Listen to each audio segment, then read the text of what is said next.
Hello viewers, আসসালামু আলাইকুম। আশা করি আপনারা আল্লাহর রহমতে ভালো আছেন। আলহামদুলিল্লাহ, আমিও ভালো আছি।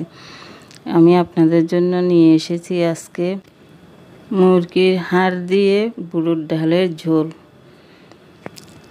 তাহলে ভিডিওটা শুরু করি। আমি এখানে মুরগির মাংসের হাড়গুলো নিয়েছি। হাড়গুলো আমি মুরগি থেকে কেটে রেখে দিয়েছি। এগুলো নিয়েছি বুটের ডালের ঝাল তৈরি করার জন্য।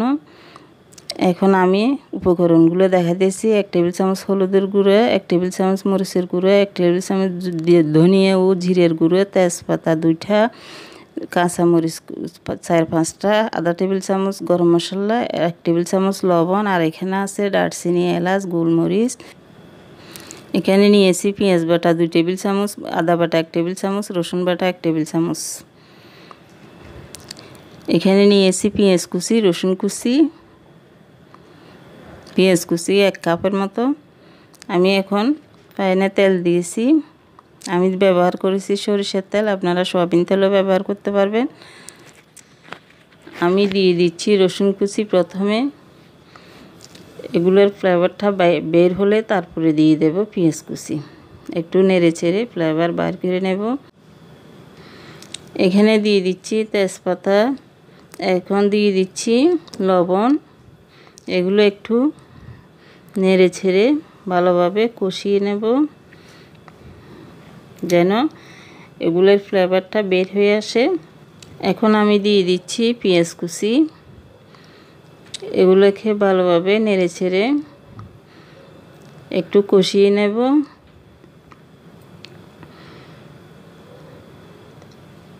দেখুন কালারটা কেমন হইতেছে। আস্তে আস্তে কালারটা বাদামি কালার হয়ে আসতেছে।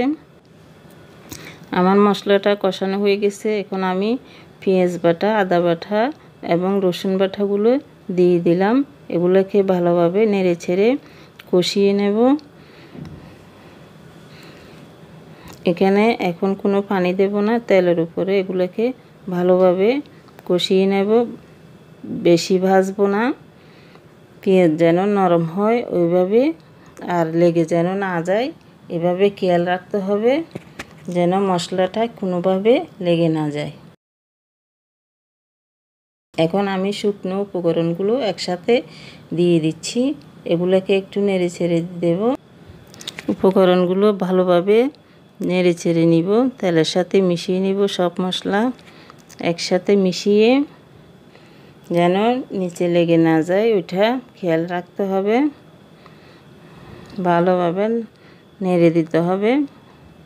এখন একটু পানি দিয়ে দিছি 1 কাপ পরিমাণ, যেন মশলাগুলো পুড়ে না যায়।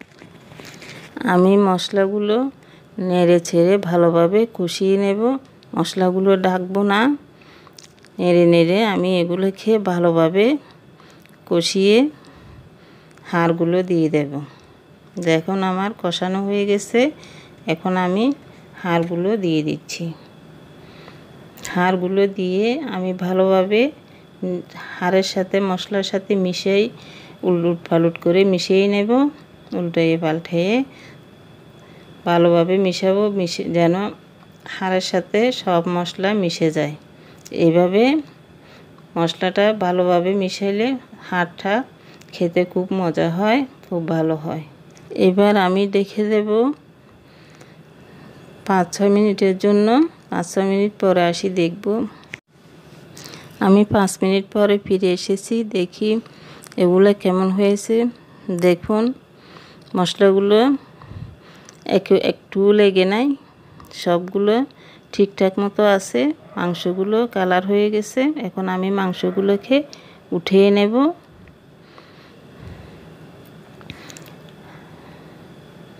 হাড়গুলো মশলার থেকে উঠিয়ে আমি 2 কাপ বুটের ডাল ভিজিয়ে ধুয়ে পানি ঝরিয়ে রেখেছি, ওগুলো দিয়ে দেব। দিয়ে দিছি ডাউলগুলো। এই ডাউলগুলো মশলার সাথে ভালোভাবে নেড়ে ছেড়ে ভাজি করে নেব, যেন ঝরঝরে হয়ে যাওয়ার পর্যন্ত আমি এগুলোকে নেড়ে ছেড়ে ভাজি করব। যদি আপনাদের ভালো লাগে আপনারা এভাবে তৈরি করে খেতে পারেন, খেয়ে দেখতে পারেন কেমন লাগে, কেমন হয়েছে। খেলে বুঝতে পারবেন। আপনাদের যদি ভালো লাগে আপনারা তৈরি করে নেবেন। দেখুন আমি কিভাবে করতেছি, ওইভাবেও করতে পারেন, আর না হলে আপনাদের মন মতোও করতে পারেন, সেটা আপনাদের ইচ্ছা।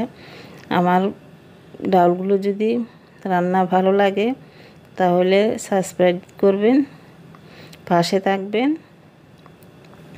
দেখুন ডালগুলো কেমন হয়েছে, ঝরঝরে হয়ে গেছে।